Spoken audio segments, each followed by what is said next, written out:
Hello again, everybody.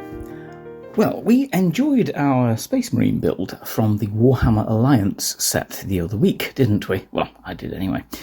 So, looking at the set, and having done that with a group of scouts who I helped with, we're going to have a look at the other part of the Warhammer Alliance set. Now, some of them have changed in the years since they came out, but this is the one that we're currently using, and you may find you find yourself. This is a easy build Stormcast Eternal Sequitor, I believe that's what they call them. So it's a easy build model, and we'll have a look through how to put this together and show you what we need. So what you'll find is with a lot of certainly the Warhammer Alliance starter sets and resource packs, is that they come with these rather handy little sprung safety snippers, which are rather nice. They are they've got a bladed edge on them, so do be careful with small people. But they've also got a flat bit here and sort of an indented area here, so they're very good for getting up close to the area where you need to separate any parts of the model. Hence why they bring them out with this particular Alliance pack for budding clubs and war games miniatures makers. So let's have a look. And the instructions that come with it are fairly straightforward.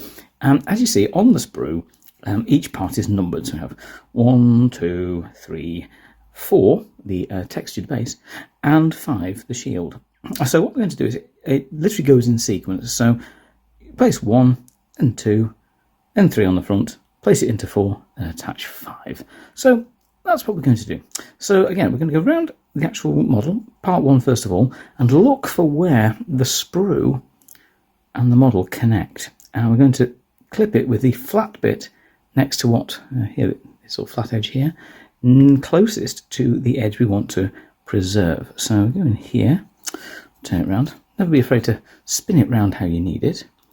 Nice up close and just pinch through. Nice and simple. There's another attachment point there. And there's a couple here. Get up right close to the armour plate. That and that. And then we'll just do the top of the hammer. I take it it's some sort of war hammer. It would be remiss of it to be not be a war hammer in a game called Warhammer. And there's part 1, or piece number 1. So again, second bit is a little bit more strange looking. Obviously got some sort of cloth areas here, but again, 3 parts to clip, or 3 areas to clip. Of most importance is to be very careful of the little post on the bottom of the foot here. So you see that is actually going to go inside or in the actual textured base. So we're going to cut that off at the bottom here, so we've still maintained the post and that bit there as well. As part number 2. I'll keep those safe. And part number 3 is the frontispiece piece and the robes. So again, only a few bits to snip here. And it doesn't look like there's any more posts to worry about there, so we can just quickly simply snip those off there. The shield, nice and straightforward. Let's just keep it nice and into the edge. That means you've got less mould line to remove later. And of course, the base. Now notice it's got a slight edge on the side of there. It's not exactly square on, quite typically with Games Workshop's slaughter bases. But there we are. That's all the pieces cut out and ready to assemble.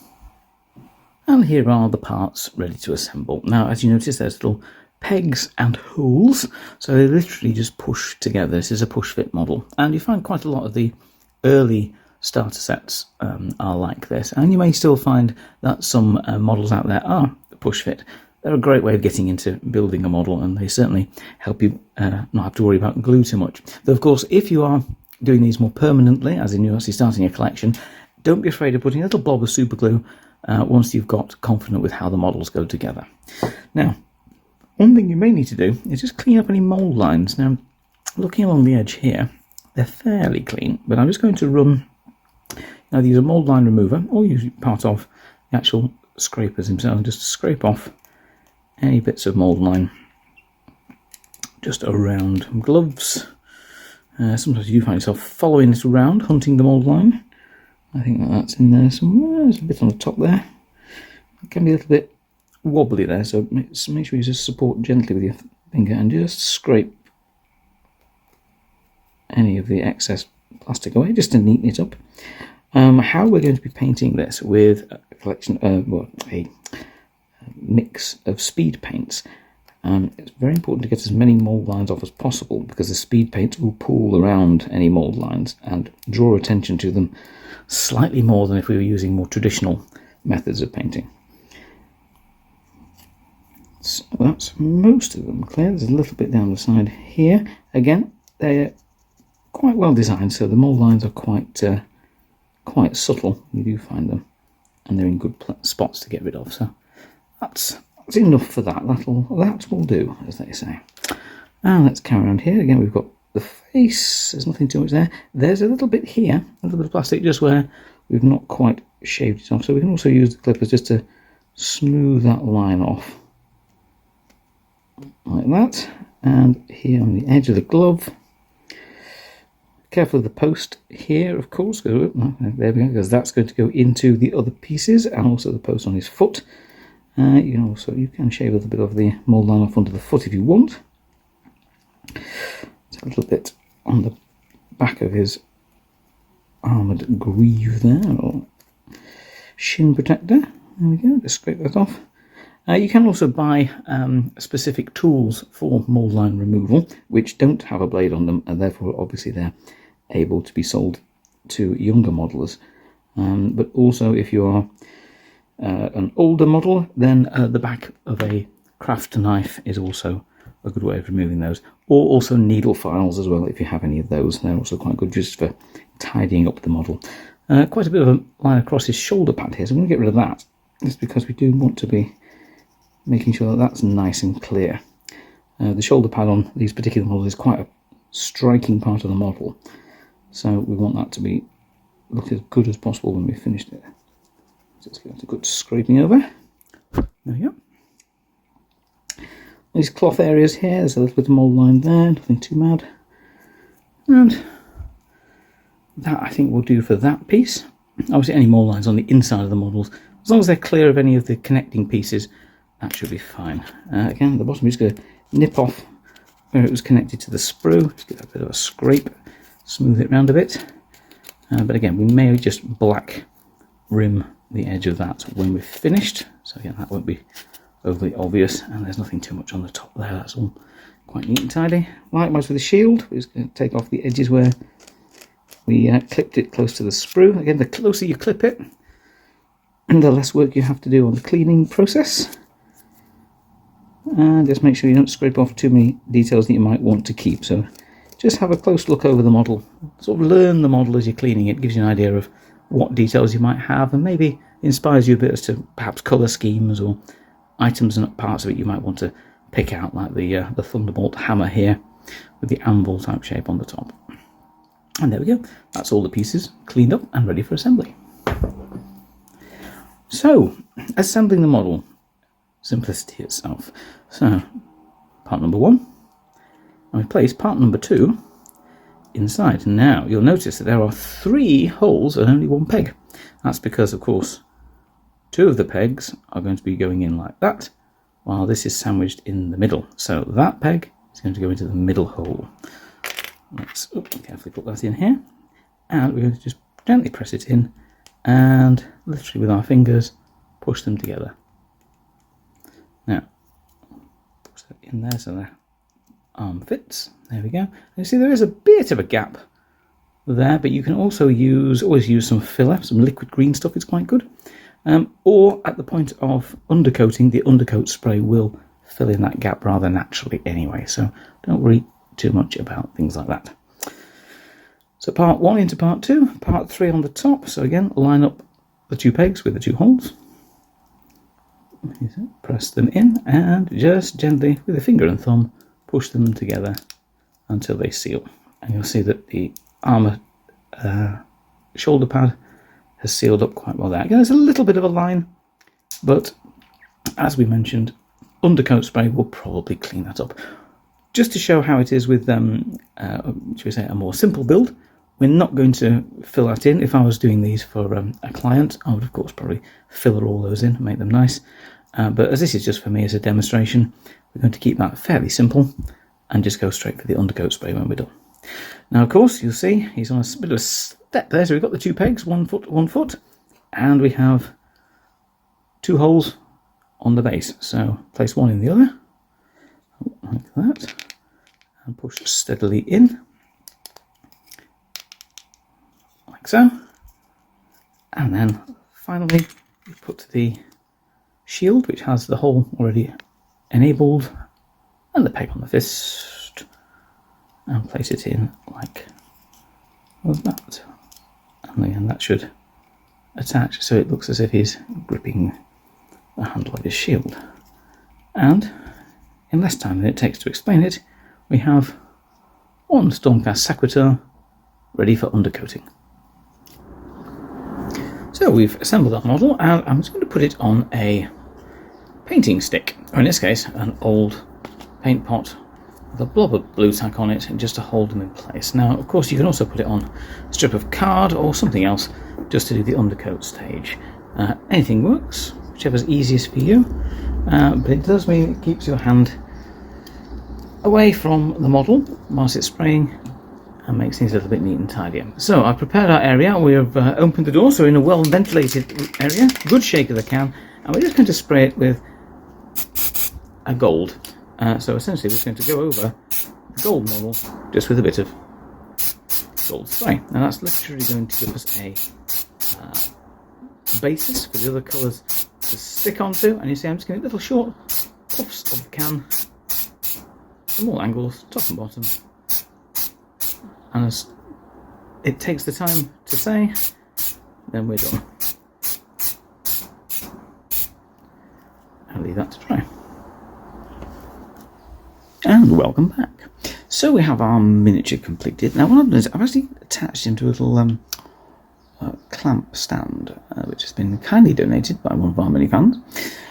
And I've actually gently removed the base, so we're going to do the base as a separate later. So what I might do is spray the base white, and then we'll use some contrast on that, because it's a very nice, simple set of textures on there. I think that'll come out quite nicely. So I'm going to set the base to one side for a moment and continue on via the miniature alone. Now, just move that out of the way for you. So what we're going to do with this one is some speed and contrast paints. Now, it's not a dirty word. Speed and contrast paints really have revolutionised the way that a lot of people can paint and get things to a very good tabletop standard very quickly. So what we're looking at today, we're going to do a very simple colour palette on our Stormcast Eternal. We've got a very simple speed paint, blue and a red, a rather nice bluish green we might experiment with, a brown, and also a metallic. These are somewhat new speed paint metallics. Work rather well. We're going to try those out as well. And we've got another selection of the Citadel contrast paints in various browns. As is predominantly gold, browns are going to work really rather well over that, give it a rather warm finish. So I think what we'll start with is our shoulder pads on him, and maybe detail on the shield. And we'll keep it a fairly straightforward, rather box arty style. So we're going to have blue effect on the shoulder pads, and we'll find some form of cloth for his tabard, and then we'll just shade the metallic gold armour, and that should do us nicely. So let's make a start on that in just a second. Right, let's begin with a little bit of blue. So, as always, we've got our wet palette here. Not too untidy. I think we've got the remnants of our last project there. We're going to give the speed paint a good shake and just put a little squidge of it onto the wet palette where we can work it from. So, dropper bottles, always quite nice to work with. They do tend to be quite an efficient way of doing things.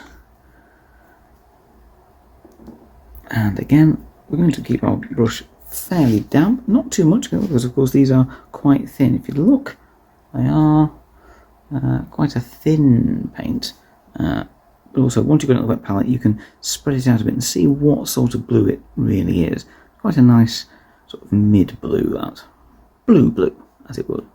So let's load up quite a bit on the brush. You don't need to be too shy with it, but what we find is that the speed paint range is a little more watery or less viscous than the Citadel contrast range, so you probably don't need quite as much on the brush as you would with the contrast, which we might have a look at towards the end of this model. So let's load that up, and let's just do carefully around the shoulder pad. So let's just push it on there and see how it works with the gold as an undercoat.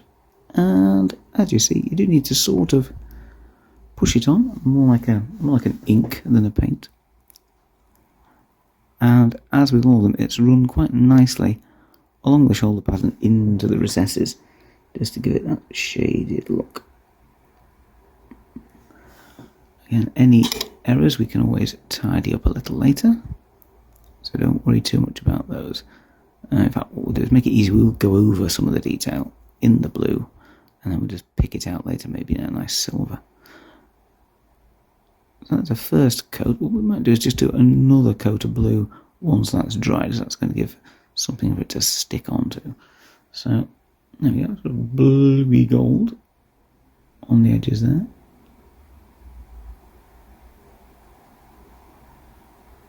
And we'll just push it around the edge of his shoulder pad as well. That's not too bad at all. Right, let's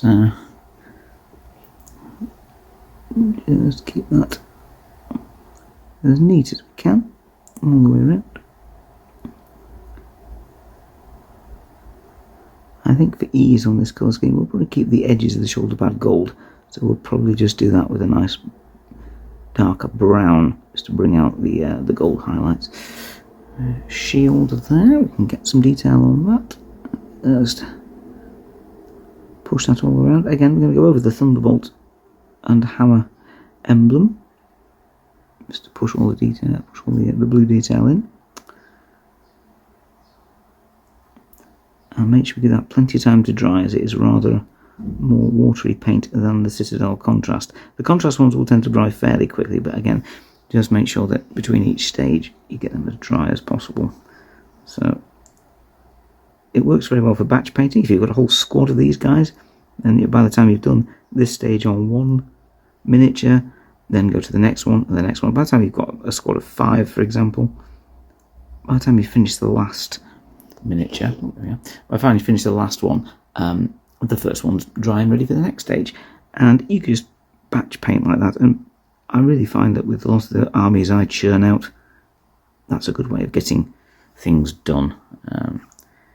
And before you know it, you've got an entire battle-ready tabletop force looking splendid and terrifying your opponent. Okay, that's fairly straightforward and easy, and we'll come back to that in a moment. Well, that's dried, and you know what? I'm not overly happy with the result, and that's fine. Remember, anytime you're doing a model, if you're not really happy with it, you can correct it. That's a little bit watery, that particular one, so we're going to go over that with a different paint. What we're going to use is we're going to go back to the Citadel range and go with a little contrast Leviathan blue. Now this should be a little bit more viscous, so it might stick and thicken on the surface a little bit more, and just give us a bit more of a colour. Now, as you see, that's gone through okay. You can still see the gold shining through, and we do want a bit of a sort of metallic look to it anyhow, but I think it'll just maybe look a bit better with this one. So we're going to give it a try, and remember, there's nothing wrong in having a try with something, or just swapping out and trying something different if whatever you used didn't go quite right. Let's have a go with this one. This was quite a thick one and quite dark as well. So I'm going to just mix a little water with this one on the wet palette, just to thin it through. Now, it's a bit darker than the blue we used before, but as you can see already, it's a much thicker consistency. So I'm still going to water it a little. That's more like it. And we'll try that on the same areas. Obviously, there's been some blue on them already, so this will help a little. Let's just carefully push that into all the recesses. As you see, straight away, that's giving a much thicker and darker blue coverage.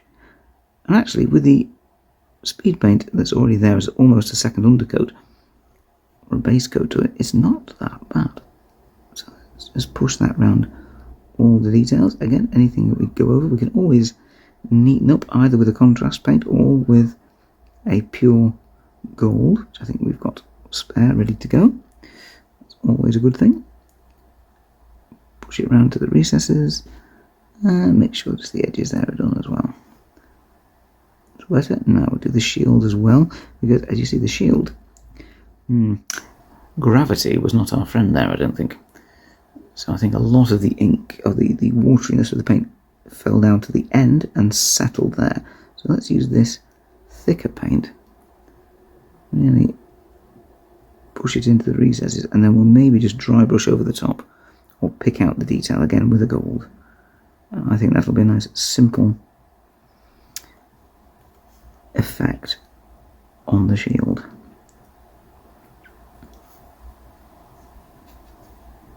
More water.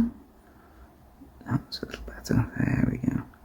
Remember, you're sort of painting, but you're sort of pushing at the same time. Almost pushing the colour into the areas it needs to go, so that it sits in the recesses and stays off the raised areas. Or should we say stains the raised areas, maybe. Smooth it out a bit. Straight away that's already looking a little more like it. It's looking quite black, I think, on camera, but the blue really will come through, and hopefully do some pictures at the end. It is very dark, but that should work quite nicely. And again, we'll leave that to dry carefully, and then we'll do some more different stages. Possibly next onto the tabard. So, a little neatening up. And the blue is looking very dark, but not looking too bad. What we might do is we might run a little bit of a lighter blue just around the edges, right at the end, just to give a little bit of highlight, and that will help out. So I think what we're going to do now is, as an easy stage, we're going to get this tabard area done in a cloth colour. And the best way to do that, I find, is what we're going to do is go over with a nice off-white. We're going to use a Screaming Skull in this case.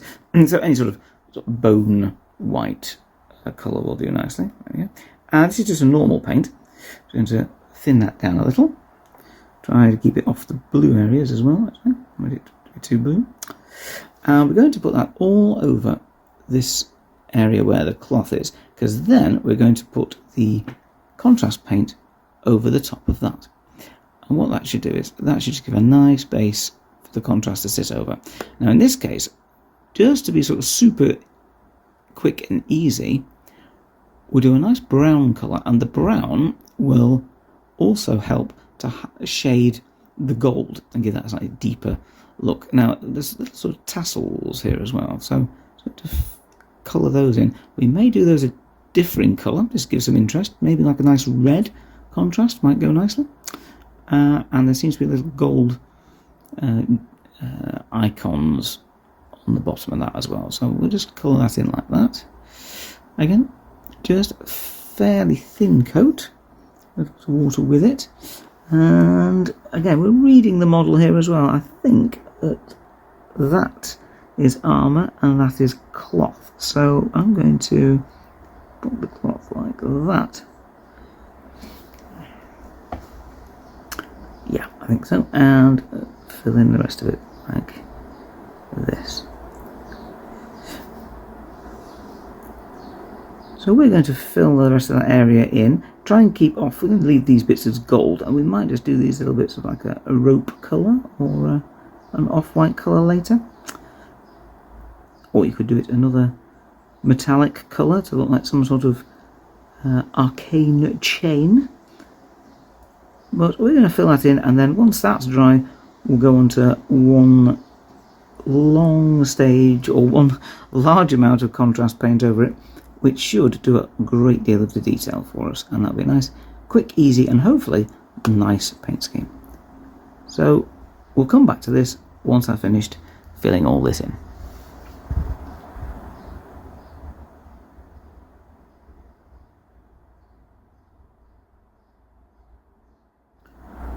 And with a little tidying up, and just running a little lighter blue around the edges of the shoulder pads, this is where we're up to now. So let's do some more detail.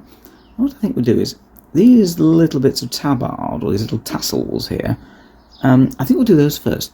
So we're going to do those in red, and the rest we're going to do in sort of off-white bone colour. So we do the red first, then when we go over it with a brown, it won't bother the red too much.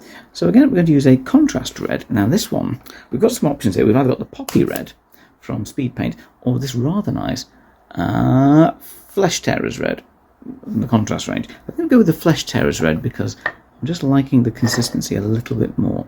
So again, a bit on the palette, a bit on the brush, and we're literally just going to push it all around the areas that we need here. Again, letting it fall into the crevices and just fill in the bits we want without being too mad. There we go. Plenty of it. If you do it a little bit too shy with the paint, it does sometimes tend to look a bit thin and not settle properly. So let's just put those a little bit underneath as well. There we go. Now again, we'll leave that stage to dry. That's a very, very quick stage. And what we're going to do then is just go over the whole area with a brown colour. And that'll really pull everything in together in one move. And then all we need to do then is just highlight some details, like this little, almost like a incense burner he has here. Maybe the inside of the shield, perhaps a brown colour, or maybe a grey, just to shade it in a bit. And then obviously details like his Warhammer there as well. The Warhammer we can do it almost in one. Now actually what we might do is, that's good thinking, let's go with a red. Let's see what the red does over the top of that. That's quite nice. Again, almost a sort of purpley colour, so we'll do the handle, the sort of leather-bound handle of his Warhammer in that. And that's another stage done together. Again, we'll neaten up any areas where we spill over onto his glove in a bit. Well, I think we can say that's sort of coming to life now. And really, if you were just looking for tabletop ready, that's really all you need, isn't it? I mean, you've got 3 colours, plus an extra one. So if you're going to any sort of local tournament, you just need something quick and easy, there you go. But let's put a bit more onto this one. So now I'm going to add on one of my favourites. I use this so much. This one is Contrast Skeleton Horde. Again, over a bone colour, either straightforward bone colour from a spray can, many are available, or over an off-white as we've used here. Gives a really good bone effect without needing to do an awful lot of dry brushing and fiddling about as we used to back when I was a lad. This is just a much better way of doing things. It's also great for golds and other browns and mixed with other things as well. A brownie red with this over the top gives a very nice colour as well. Good for horses, I found. So let's just again get a bit of this on the brush and on the palette. And we're basically going to put this all over. So if we just put over the actual cloth tabard here, pushing it into the recesses, and as we said before, it can go over the red we've just done. That's not a problem. It'll just complement that even more. And load it on a little bit more, and down the tabard at the front here as well. Again, don't be afraid to really push it into all the crevices. I'd say slap it on. That's almost what we are doing. A little bit more there to make sure it's all covered. As I always say with the contrast paints, let it do the work. Push it in there. Just try and keep see there where it went a bit bubbly there. Make sure you just push the bubbles away, because sometimes they do burst as it dries and go a little bit funny. Let's just turn around and get into all the recesses of the folds of the cloth here as well. And I'll give really nice contrast on this particular miniature between the stark plates of his armour and the softer folds of the cloth material of his tabard. Now, also, alongside this, let's push a bit over the actual armour. Yeah, there we see. So on the armour, it just gives it a deeper gold and just helps to start bringing out some of the recesses there. So again, we're literally just going to push that all over him. All areas, there we are. And just load on a little bit more. Around the edges of his shoulder pads, and we'll probably do the face and the helm as well. There we are. And under here. Now I also did his almost gauntlets there. We'll leave those off for the moment. We'll do those maybe a darker brown. I've got one in mind for that. That rather nice snakebite leather works nice for that one. And just give a little bit more of interest on the miniature. Let's just push that around a bit more. Spread evenly a bit. There we are. Around on his hands as well.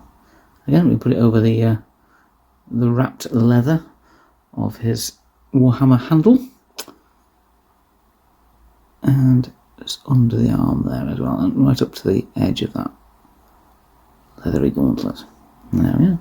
Let's not forget the underside of the rear of his tabard again, so see what really you slap that on. Don't be scared of that.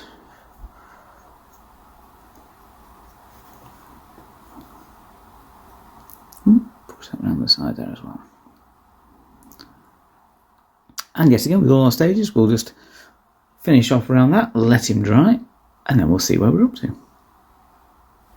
Well, with a little extra brown tidied around the wrists and the gauntlets, let's put a little bit of this contrast silver, this is speed paint silver. I'm just going to throw this all over the actual hammerhead itself.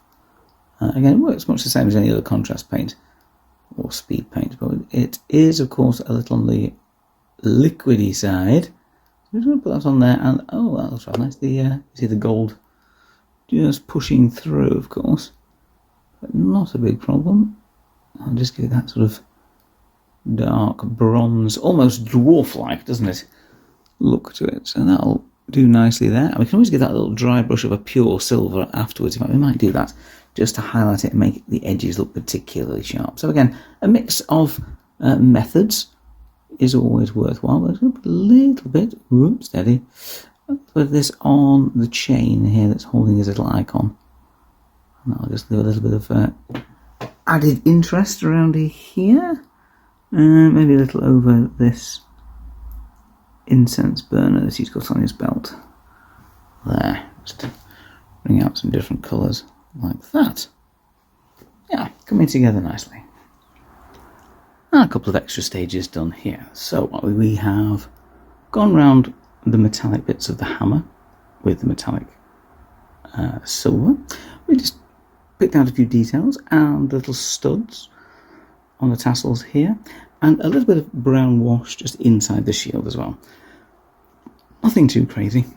And now we're just going to do a little bit of a light dry brush with some metallic silver, any metallic silver will do, just on the edges of the hammer, just where we've already done some. I'll take it off this for a second, keep it easy.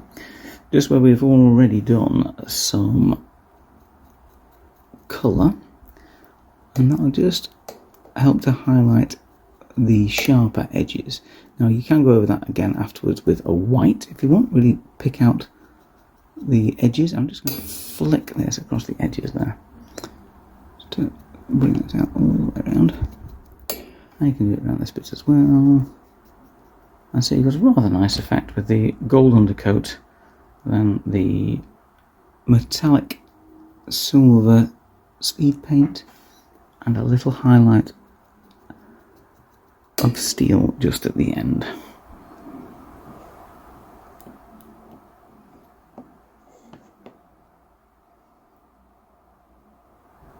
Now, let's just put a little bit of white with that, and that might help. A little bit of pure white.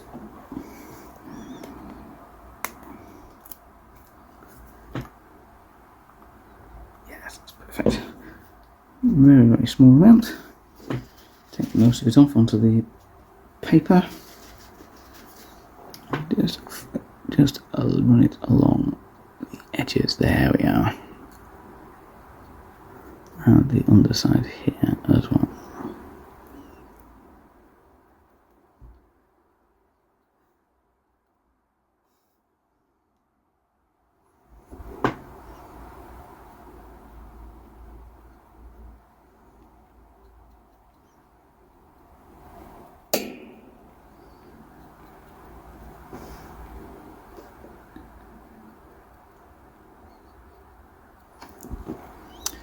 Now, we'll put a little bit just on the tips of the halo type device on the helmet, just around the sharper points of the armour, on the knee pads. Oh.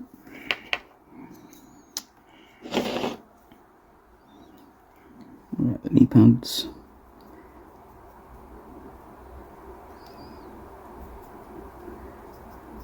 fingers.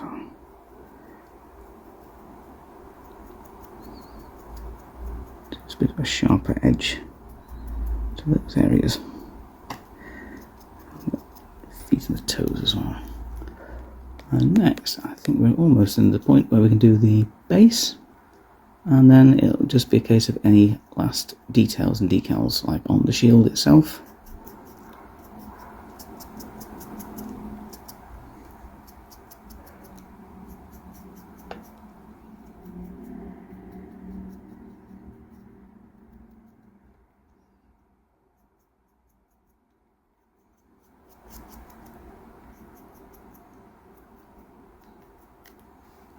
Just a little on the face and the face paint of the helmet.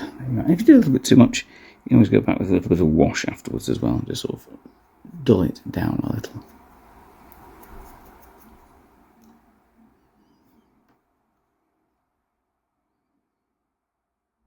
Basing. Now, it's got a little base. Now, I mentioned earlier I was going to redo the base in white, so I have sprayed it with a bone coloured white and a little zenithal highlight of pure white, just to bring out the edges. And with the look of what he's got, it looks like it's stone slabs, doesn't it? Now, with it being a predominantly gold model, we're going to just do this in like a grey, just to make it a bit of a contrast between the two. Now, if you look, there's some nice little leaf patterns there as well. So what I'm going to do is put all grey all over the stones. Again, actually I'm going to use this fresh out the pot and just pile it on. This one's Basilica Grey. It's a very good one for doing stonework. It's a nice flat grey colour, and it really does stick to the edges nicely.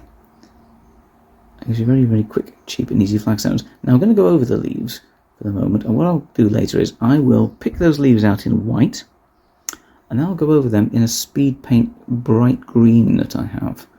And we'll do some brown around the edges, and that will just be a very quick way of doing those and giving us a little bit of interest to the base. So as you see, we're not worrying too much about where everything's going. Like with not many of this particular product, just slap it on and you'll get a decent result. I'm going to go up to the edges where there's some sort of terrain here, and we'll just do that in one of the browns, perhaps a nice golden brown. I mean, you could do the leaves in a orangey yellow as well if you wanted an autumnal look, but I'm just going to stick those as green for now and a sort of earthy brown, make it look like just mossy leaves fallen in whatever strange fantasy realm this is.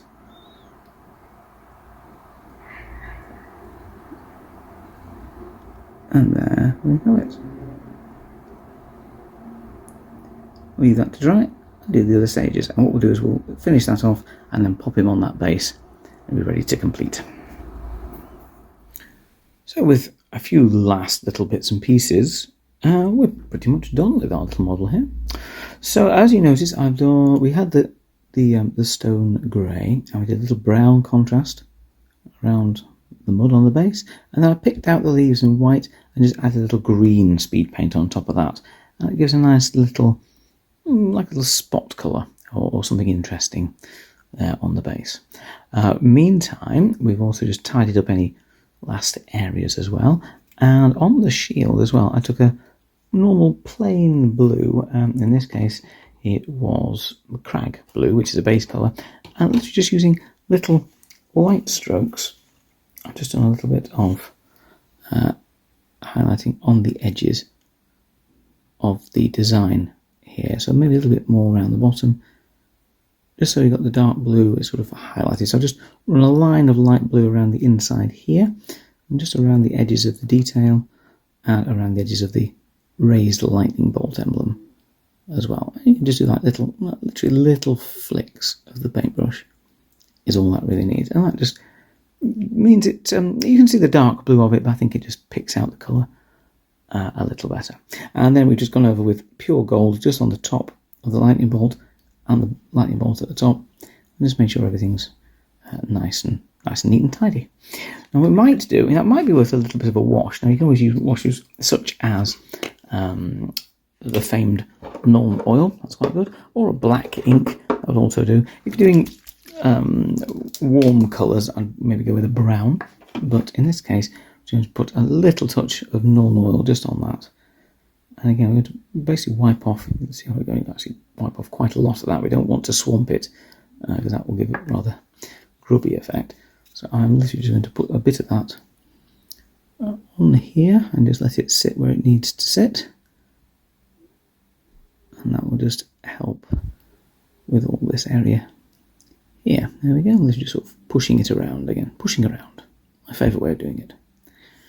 There we go. You can put a bit of Nordis on the under edges of any other metal as well.